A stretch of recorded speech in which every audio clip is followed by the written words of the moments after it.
আসসালামু আলাইকুম। ইতিমধ্যে সকলে অবগত রয়েছেন যে বাংলাদেশের পুলিশ, র্যাব ও আনসার বাহিনী পোশাক পরিবর্তন হয়েছে। তো এই ভিডিওর মাধ্যমে আমরা কি সিদ্ধান্ত নেওয়া হয়েছে, চূড়ান্ত সিদ্ধান্ত সম্পর্কে আপনাদেরকে জানিয়ে দেওয়া হবে।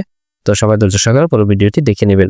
পুলিশ, র্যাব ও আনসার বাহিনী পোশাক পরিবর্তন আনা হচ্ছে। সোমবার 20 জানুয়ারি আইন শৃঙ্খলা সংক্রান্ত উপদেষ্টা পরিষদের বৈঠকে এই বিষয়ে চূড়ান্ত সিদ্ধান্ত নেওয়া হয়।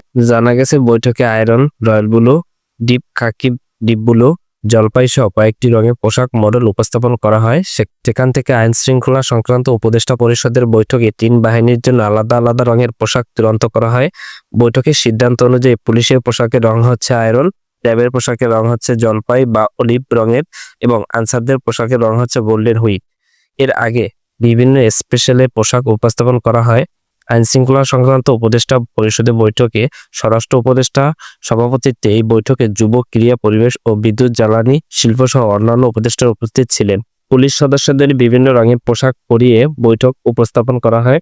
সেখানে এক এক বাহিনী নিজেদের জন্য এক এক রঙের পোশাক নির্ধারণ করে নেয়। ভোটের মাধ্যমে নির্বাচন করা হয় পুলিশ, র্যাব ও আনসারের নতুন পোশাককে। ইতিমধ্যে আপনারা অনেকেই অবগত রয়েছেন যারা পুলিশ, র্যাব এবং আনসার বাহিনীতে আছেন, আপনাদের নতুন পোশাক কার্যক্রম চালু হয়ে গেছে। 2025-এর মধ্যে আপনাদের পোশাক পরিহিত অবস্থায় ডিউটি করতে পারবেন। নতুন পোশাক আসার আগ পর্যন্ত আপনাদের যে পুরাতন পোশাক রয়েছে সেই পুরাতন পোশাক দিয়ে আপনাদের ডিউটি কার্যক্রম চালিয়ে যেতে হবে। নিজ নিজ অবস্থান থেকে নিজ নিজ জায়গা থেকে আপনাদের দায়িত্ব পালন করে যেতে হবে।